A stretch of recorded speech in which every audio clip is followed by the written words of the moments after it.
नमस्ते। आज हम दो ऐसी चिकित्सा पद्धतियों की थोड़ी गहरी पड़ताल करने वाले हैं जो देखने में तो काफी अलग लगती हैं। हाँ बिल्कुल। एक है आयुर्वेदा, हमारी हजारों साल पुरानी भारतीय परंपरा, और दूसरी है होम्योपैथी जो कुछ 100 साल पहले यूरोप में विकसित हुई। सही। हमारे पास एक लेख भी है, herbs and potencies, a fusion of knowledge of doshas and vital force. ये इनके दर्शन, सिद्धांत और क्या ये साथ काम कर सकती हैं, इस पर बात करता है। तो आज का मकसद यही है कि इन दोनों हीलिंग सिस्टम्स को थोड़ा और बेहतर समझें कि इनकी असल पहचान क्या है, काम कैसे करते हैं और क्या इनके रास्ते कहीं मिलते भी हैं। चलिए इसी में उतरते हैं। बिल्कुल सही कहा। एक तरफ आयुर्वेदा है जिसे हम जीवन का विज्ञान कहते हैं, हाँ, और जो मुख्य रूप से त्रिदोष, वात, पित्त, कफ, इनके संतुलन पर केंद्रित है। हाँ, दूसरी तरफ है होम्योपैथी। ये वाइटल फोर्स यानी जीवन शक्ति और लॉ ऑफ सिमिलर्स मतलब समः समम शमयति, इस सिद्धांत पर आधारित है। अच्छा। लेकिन स्वास्थ्य को लेकर उनकी जो सोच है उसमें कुछ दिलचस्प समानताएं भी दिखती हैं। तो देखते हैं ये चर्चा हमें कहाँ ले जाती है। तो शुरुआत आयुर्वेद से ही करते हैं। इसकी जड़ें तो बहुत पुरानी हैं, वैदिक काल से जुड़ी हुई, लगभग 5000 साल है ना? हाँ हाँ बिल्कुल, 5000 साल से भी ज्यादा पुरानी मानी जाती है। इसका जो मूल आधार है वो है पंच महाभूत का सिद्धांत। पंच महाभूत यानी 5 तत्व। हाँ, 5 मूल तत्व, पृथ्वी, जल या अप्स, अग्नि या तेजस, वायु और आकाश। ये माना जाता है कि यही 5 तत्व पूरे ब्रह्मांड की और हमारे शरीर की भी रचना करते हैं। अच्छा। और इन्हीं 5 महाभूतों के अलग अलग कॉम्बिनेशन से बनते हैं 3 मुख्य बायोलॉजिकल एनर्जीज, जिन्हें हम त्रिदोष कहते हैं। वात, पित्त, कफ। हाँ, वात, वायु प्लस आकाश, ये शरीर में गति, मूवमेंट, नर्व इम्पल्स, इन सब को कंट्रोल करता है। पित्त, अग्नि प्लस जल, ये मेटाबॉलिज्म, पाचन, ट्रांसफॉर्मेशन मतलब जो भी बदलाव शरीर में हो रहे हैं उनको नियंत्रित करता है। ठीक है। और कफ, पृथ्वी प्लस जल, ये शरीर की संरचना, लुब्रिकेशन, इम्यूनिटी, स्थिरता, इन सब को संभालता है। तो आयुर्वेदा के हिसाब से सेहत क्या है? सिर्फ दोषों का बैलेंस? नहीं, सिर्फ उतना नहीं। आयुर्वेदा कहता है स्वास्थ्य वो अवस्था है जब ये तीनों दोष संतुलित हो, साथ ही अग्नि यानी पाचन शक्ति सही काम कर रही हो, धातु यानी शरीर के टिश्यूज संतुलित हो, मल यानी वेस्ट प्रोडक्ट्स का निष्कासन ठीक से हो रहा हो, अच्छा। और साथ ही आत्मा, इंद्रियां और मन वो भी प्रसन्न और शांत हो। सुश्रुत संहिता का वो श्लोक है ना, हाँ हाँ, समदोषः समाग्निश्च समधातुमल क्रियः।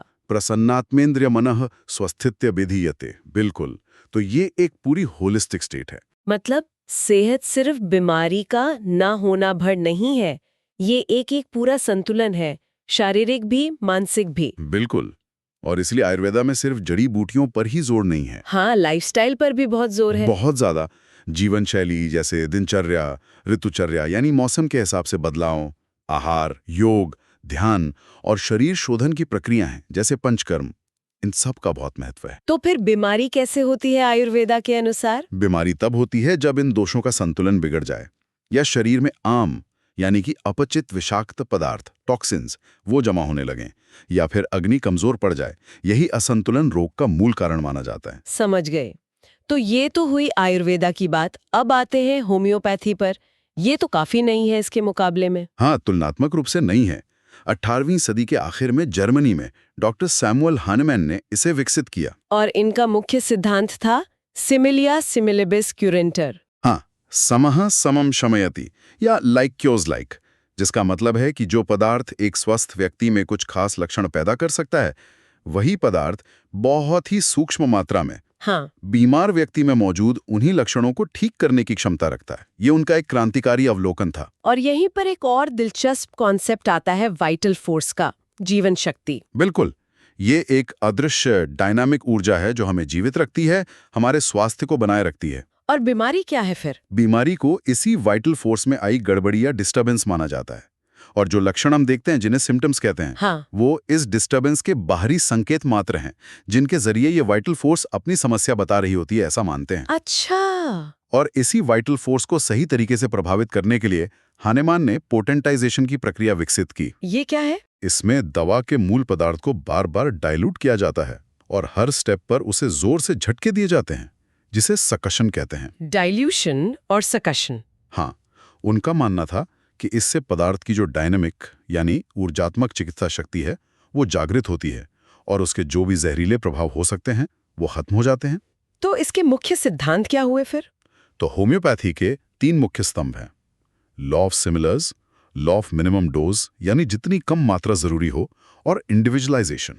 इंडिविजुअलाइजेशन यानी हर रोगी अलग है। हाँ, हर रोगी अपने आप में यूनिक है, इसलिए इलाज उसके सारे लक्षणों को ध्यान में रखकर किया जाता है, न कि सिर्फ बीमारी के नाम पर। और पुरानी जटिल बीमारियों के लिए मियाज़म्स का कॉन्सेप्ट भी है। हाँ, सोरा, साइकोसिस, सिफिलिस, जो शरीर में गहरी बैठी हुई कॉन्स्टिट्यूशनल प्रवृत्तियां हैं। तो अगर देखें दोनों ही सिस्टम्स में एक तरह के जीवन सिद्धांत की बात है। आयुर्वेद में प्राण, होम्योपैथी में वाइटल फोर्स। सही। दोनों होलिस्टिक हैं, पूरे व्यक्ति को देखते हैं, दोनों इंडिविजुअलाइजेशन पर जोर देते हैं। हाँ, ये समानताएं हैं। फर्क शायद तरीके का है। आयुर्वेद मटेरियल चीजों से, हर्ब्स, डाइट से काम करता दिखता है, जबकि होम्योपैथी पोटेंशियलाइज्ड, बहुत सूक्ष्म दवाइयों से, जो शायद एनर्जी लेवल पर काम करती हैं। ये एक महत्वपूर्ण बिंदु है। लक्ष्य एक है, स्वास्थ्य लाना, पर रास्ते अलग-अलग हैं। अब जरा डायग्नोसिस या रोग निदान के तरीकों पर बात करते हैं। आयुर्वेद में कैसे पता लगाते हैं कि क्या गड़बड़ है? आयुर्वेद में डायग्नोसिस का मतलब सिर्फ बीमारी को लेबल करना नहीं है, बल्कि रोगी और रोग दोनों को गहराई से समझना है। अच्छा। इसके लिए त्रिविध परीक्षा है, 3 तरह की जांच। दर्शन यानी देखकर। जैसे शरीर की बनावट, त्वचा का रंग, आंखें, जीभ, ये सब देखना। फिर है स्पर्शन यानी छूकर। जैसे नाड़ी। हाँ, नाड़ी परीक्षा सबसे महत्वपूर्ण है इसमें। शरीर का तापमान, त्वचा कैसी है, ये सब। और तीसरा है प्रश्न यानी पूछताछ। रोगी का पूरा इतिहास, उसकी जीवन शैली, आहार, लक्षण, सब कुछ डिटेल में पूछना। ये तो 3 हो गए। इसके अलावा दशविध परीक्षा भी है, 10 तरह की और जांच, जिससे व्यक्ति की मूल प्रकृति क्या है, जिसे प्रकृति कहते हैं। हाँ, प्रकृति। वर्तमान में दोषों की क्या स्थिति है, जिसे विकृति कहते हैं। उसके टिश्यूज की क्वालिटी कैसी है, सार, मानसिक शक्ति, सत्व कैसी है, वगैरह वगैरह। तो मतलब बहुत सारी चीजें देखते हैं। हाँ, नाड़ी परीक्षा से वात, पित्त, कफ का पता चलता है। अग्नि और मल की जांच भी बहुत जरूरी है। ये सब मिलाकर एक व्यक्ति का पूरा चित्र बनता है, सिर्फ उसकी बीमारी का नाम नहीं। ये तो काफी कॉम्प्रहेंसिव है। और होम्योपैथी में डायग्नोसिस का फोकस क्या रहता है? होम्योपैथी में निदान का पूरा फोकस होता है टोटैलिटी ऑफ सिम्टम्स पर, यानी लक्षणों की समग्रता। Totality of symptoms. हाँ, इसका मतलब है रोगी के सभी शारीरिक, मानसिक और भावनात्मक लक्षणों को बहुत ही विस्तार से रिकॉर्ड करना। सभी लक्षण? हाँ, सभी। और खास तौर पर उन लक्षणों पर ध्यान दिया जाता है जो अजीब या पेक्यूलियर हों, आश्चर्यजनक या स्ट्राइकिंग हों, या अनोखे, अनकॉमन हों, क्योंकि यही लक्षण उस व्यक्ति को दूसरों से अलग करते हैं। अच्छा, जो यूनिक हो। बिल्कुल। और सही दवा चुनने में मदद करते हैं। इसमें जनरल्स देखे जाते हैं, जैसे भूख, प्यास, नींद, मौसम का प्रभाव, क्या खाने का मन करता है, क्या नहीं। पर्टिकुलर्स यानी किसी खास अंग के लक्षण। और सबसे जरूरी मोडालिटीज। मोडालिटीज वो क्या है? मोडालिटीज मतलब किस चीज से लक्षण बढ़ते हैं या घटते हैं, जैसे समय से, गर्मी या सर्दी से, हिलने डुलने से, खाने से, भावनाओं से, ये सब। अच्छा। और मानसिक अवस्था, डर, चिंता, गुस्सा, उदासी, सपने, व्यवहार, इस पर बहुत ज्यादा ध्यान दिया जाता है। इसे सही कॉन्स्टिट्यूशनल रेमेडी चुनने के लिए सबसे जरूरी माना जाता है। केस हिस्ट्री और फैमिली हिस्ट्री से मियाज़मेटिक बैकग्राउंड समझने की कोशिश करते हैं। लैब टेस्ट की भूमिका इसमें सेकेंडरी है।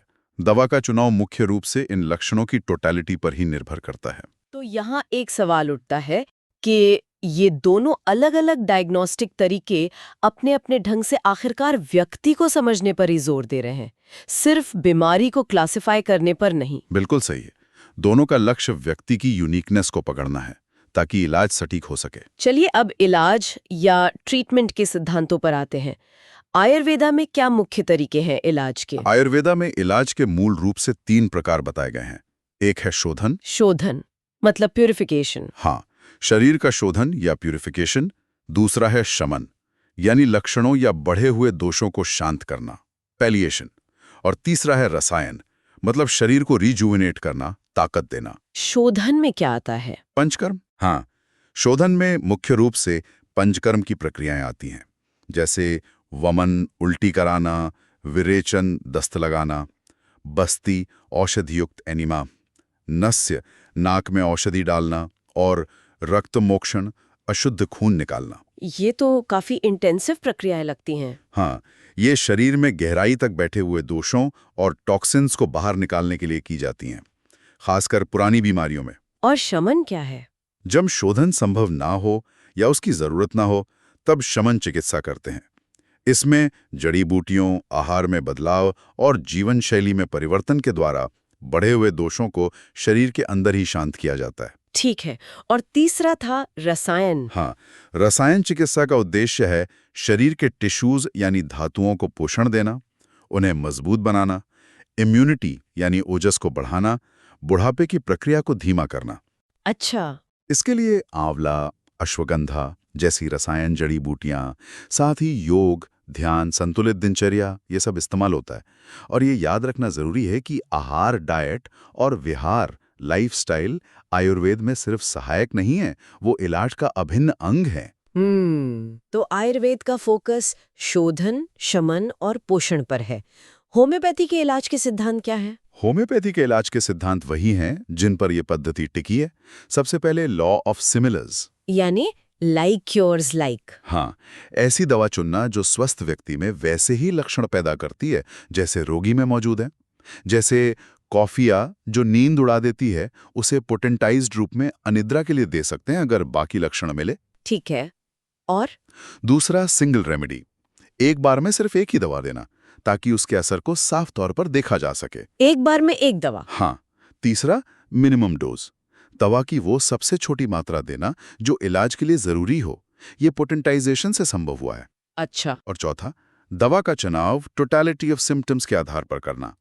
उस रेमेडी को सिमिलिमम कहते हैं जो रोगी के लक्षणों से सबसे ज्यादा मेल खाती है। सिमिलिमम। हाँ, इसका मकसद है जीवन शक्ति को हल्के से प्रेरित करना, स्टिमुलेट करना, ताकि वो खुद ही स्वास्थ्य को ठीक करे, लक्षणों को दबाना नहीं, सप्रेस नहीं करना। नहीं। और एक और कॉन्सेप्ट है हेरिंग्स लॉ ऑफ क्योर, जो बताता है कि आमतौर पर इलाज अंदर से बाहर की तरफ होता है, ज्यादा जरूरी अंगों से कम जरूरी अंगों की तरफ, और मानसिक स्तर से शारीरिक स्तर की तरफ। दिलचस्प। तो हमने देखा कि दोनों ही पद्धतियां होलिस्टिक है, व्यक्तिगत है, हाँ, शरीर की अपनी अंदरूनी शक्ति पर विश्वास रखती हैं और बचाव पर भी ध्यान देती हैं। बिल्कुल। लेकिन उनके मूल सिद्धांत और दवाइयों के रूप में काफी साफ अंतर भी है। हाँ, अंतर भी स्पष्ट है। जिससे कुछ मुख्य अंतर देखें तो बताइए। पहला तो उत्पत्ति। आयुर्वेदा प्राचीन भारतीय है, 5000 प्लस साल पुरानी। होम्योपैथी 18वीं सदी के अंत में जर्मनी में विकसित हुई। ठीक है। दूसरा, मूल दर्शन।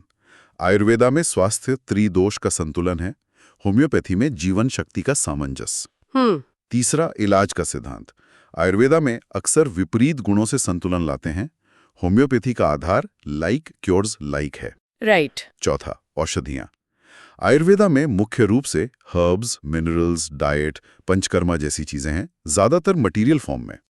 होम्योपैथी में पोटेंटाइज्ड अति सूक्ष्म मात्रा में दवाइयां हैं, डायनेमिक या एनर्जेटिक फॉर्म में। हाँ, ये बड़ा फर्क है। पांचवा, मात्रा, डोज। आयुर्वेदा में मापी जाने वाली मटेरियल डोज होती है, होम्योपैथी में अनंत सूक्ष्म इन्फिनिटिमल डायनेमिक डोज। ओके। छठा, निदान का आधार। आयुर्वेदा प्रकृति, दोष, नाड़ी, अग्नि, मल पर फोकस करता है। होम्योपैथी सिम्टम टोटलिटी, मोडालिटीज, मानसिक लक्षण, मियाज्म्स पर। जीवन शैली का रोल। सातवां, जीवन शैली। आयुर्वेद में ये इलाज का केंद्रीय हिस्सा है, होम्योपैथी में ये सहायक है, पर दवा का चुनाव लक्षणों पर निर्भर करता है। और डिटॉक्स। आठवां, शोधन, डिटॉक्स। आयुर्वेद में पंचकर्म जैसी विशिष्ट विधियां हैं, होम्योपैथी में ऐसी कोई अलग से डिटॉक्स विधि नहीं है। माना जाता है कि सही रेमेडी से हीलिंग अंदर से होती है। तो ये अंतर तो काफी महत्वपूर्ण है। एक जगह हम शरीर के तत्वों और प्रक्रियाओं पर सीधे काम कर रहे हैं, हाँ, स्थूल लेवल पर कह सकते हैं, और दूसरी जगह शायद एक अलग ऊर्जा के स्तर पर, है ना? हाँ, बिल्कुल। यहाँ एक खास बात यह है कि आयुर्वेद मुख्य रूप से फिजियोलॉजी और मेटाबॉलिज्म पर, यानी स्थूल ग्रॉस लेवल पर काम करता दिखता है, जबकि होम्योपैथी डायनामिक या ऊर्जा के स्तर पर, यानी सूक्ष्म सटल लेवल पर। अच्छा। एक का अप्रोच डायरेक्ट है, विपरीत गुणों से असंतुलन ठीक करना। दूसरे का अप्रोच इनडायरेक्ट है, समान लक्षण वाली रेमेडी से शरीर की अपनी हीलिंग पावर को जगाना। आजकल लाइफस्टाइल से जुड़ी समस्याएं बहुत बढ़ गई हैं, राइट। जैसे type 2 diabetes, high blood pressure, psoriasis, eczema जैसी skin problems, arthritis, stress, anxiety, ये सब। हाँ, बहुत आम हो गई हैं। और अक्सर मॉडर्न मेडिसिन इनमें सिर्फ लक्षणों को कंट्रोल करती है, शायद जड़ पर उतना काम नहीं हो पाता। तो ऐसी क्रॉनिक कंडीशंस में आयुर्वेद और होम्योपैथी कैसे मददगार हो सकती हैं? जी। क्या इनके ये अलग-अलग अप्रोच यहाँ कुछ खास कर सकते हैं? बिल्कुल। अगर हम इसे बड़े परिप्रेक्ष्य में देखें तो इन क्रॉनिक और लाइफस्टाइल डिसऑर्डर्स में दोनों ही पद्धतियों की काफी संभावनाएं हैं, क्योंकि ये दोनों व्यक्ति पर और रोग के मूल कारण पर फोकस करती हैं। हाँ। कुछ उदाहरण देखें। हाँ, बताइए। जैसे आर्थराइटिस में? हाँ, आर्थराइटिस, जोड़ों का दर्द। आयुर्वेद में इसे संधिवात या आमवात, ऑस्टियोआर्थराइटिस जैसा, या र्यूमेटॉइड आर्थराइटिस जैसा, जिसमें आम यानी टॉक्सिन्स की भूमिका होती है, के रूप में देखते हैं। अच्छा। इसमें गुग्गुलू, शंबाठी जैसी जड़ी बूटियां, आम को निकालने के लिए पंचकर्म, खासकर बस्ती या विरेचन, और जोड़ों को पोषण देने वाले उपचार किए जाते हैं। और होम्योपैथी? होम्योपैथी में रेमेडी का चुनाव रोगी के विशेष लक्षणों और खासकर मोडालिटीज पर निर्भर करता है। जैसे रस टॉक्स उस दर्द के लिए जिसमें हिलने डुलने से आराम मिलता है, और ब्रायोनिया उस दर्द के लिए जो हिलने डुलने से बढ़ता है। अच्छा, मोडालिटीज के आधार पर। हाँ, और यहाँ कॉन्स्टिट्यूशनल इलाज से बार बार होने वाली समस्या या उसकी जड़ पर काम किया जा सकता है। तो शायद दोनों मिलकर ज्यादा बेहतर नतीजे दे सकती हैं। कैसे? आयुर्वेदा शरीर से आम निकालकर और जोड़ों को पोषण देकर मदद कर सकता है, और होम्योपैथी दर्द के पैटर्न और रोगी की मूल प्रवृत्ति को एड्रेस करके। ये तो दिलचस्प है। और स्ट्रेस, एंजाइटी में?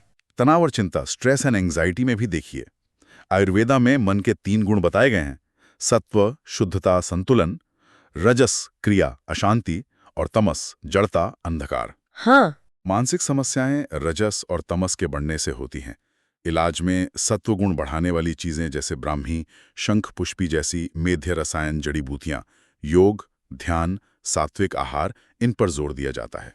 ठीक है। होम्योपैथी में व्यक्ति की अनोखी मानसिक और भावनात्मक स्थिति के आधार पर दवा चुनते हैं, जैसे इग्नेशिया, दुख या शौक के बाद होने वाली परेशानियों के लिए; नाइट्रम म्यूर, दबी हुई भावनाओं और पुराने दुख के लिए; या अर्जेंटम नाइट्रिकम, परफॉर्मेंस एंजाइटी के लिए। तो यहाँ भी दोनों का रोल हो सकता है। हाँ, यहाँ भी आयुर्वेदा एक संतुलित जीवन शैली और शांत करने वाले उपचार दे सकता है, जबकि होम्योपैथी शायद ज्यादा गहरे भावनात्मक पैटर्न्स या ट्रिगर्स पर काम कर सकती है। तो ऐसा लग रहा है कि आयुर्वेदा शारीरिक स्तर पर डिटॉक्सिफिकेशन, पोषण और एक स्ट्रक्चर्ड जीवन शैली देकर एक मजबूत नींव तैयार करता है। हाँ, एक बेसलाइन तैयार करता है। और वहीं होम्योपैथी शायद ज्यादा सूक्ष्म, ऊर्जा के पैटर्न्स और व्यक्ति की मूल संरचना पर काम करके हीलिंग को आगे बढ़ाती है। हाँ, ये एक अच्छा सारांश है।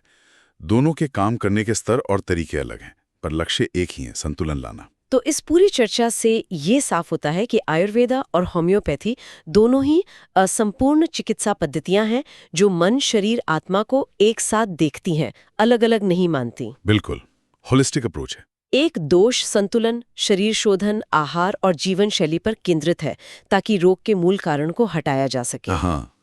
दूसरी व्यक्तिगत लक्षणों के आधार पर सही रेमेडी चुनकर, कॉन्स्टिट्यूशनल उपचार देकर शरीर की अपनी ही उपचार क्षमता को जगाने पर जोर देती है। सही कहा। तो इस सब का क्या अर्थ निकाले हम? एक महत्वपूर्ण अर्थ ये निकलता है कि ये दोनों पद्धतियां एक दूसरे की पूरक हो सकती हैं। कॉम्प्लीमेंट्री। अच्छा, एक दूसरे को सपोर्ट कर सकती हैं। हाँ। आयुर्वेदा स्थूल, शारीरिक और मेटाबॉलिक स्तर पर काम करता है, हर्ब्स, पंचकर्मा, आहार से। होम्योपैथिक सूक्ष्म, ऊर्जात्मक और डायनामिक स्तर पर काम करती है, पेटेंटाइज्ड रेमेडीज से। आज के समय में जहां लाइफस्टाइल से जुड़ी क्रॉनिक बीमारियां इतनी आम हैं, वहां शायद इन दोनों की ताकत को मिलाकर एक ज्यादा व्यापक, समग्र यानी इंटीग्रेटिव स्वास्थ्य देखभाल का मॉडल बनाया जा सकता है। Integrative health care. हाँ, हो सकता है आयुर्वेदा शरीर को तैयार करे, संतुलन बनाए रखे, और होम्योपैथी गहरी डायनामिक गड़बड़ियों को ठीक करे। अंततः दोनों का नजरिया एक ही है: इंसान के जीवन में संतुलन, ऊर्जा और सामंजस्य यानी हार्मनी को फिर से स्थापित करना। तो ये थी आयुर्वेदा और होम्योपैथी की दुनिया की एक झलक, उनके सिद्धांतों और नजरिए की एक समझ। अब ये सोचना दिलचस्प है कि इन दोनों पद्धतियों के मूल सिद्धांतों को समझने के बाद क्या हम अपनी रोजमर्रा की सेहत से जुड़ी आदतों को, अपनी जीवन शैली को एक नई नजर से देख सकते हैं? बिल्कुल, ये सवाल तो बनता है। क्या ये संतुलन का ये कॉन्सेप्ट सिर्फ हमारे शरीर तक ही सीमित है, या ये हमारे माहौल, हमारे काम, हमारे रिश्तों, हमारी पूरी जिंदगी के चुनावों पर भी लागू होता है? शायद इन प्राचीन और नवीन ज्ञान परंपराओं से सीखकर हम सिर्फ बीमारियों के इलाज से आगे बढ़कर एक सचमुच संतुलित और ऊर्जा से भरपूर जीवन की ओर बढ़ सकते हैं। इस पर विचार जरूर करिएगा। अगली बार फिर मिलेंगे एक नए विषय के साथ। धन्यवाद। अलग अलग चिकित्सा दर्शनों को समझना हमेशा ज्ञानवर्धक होता है। यह हमें स्वास्थ्य और कल्याण को और गहराई से देखने में मदद करता है। शुक्रिया।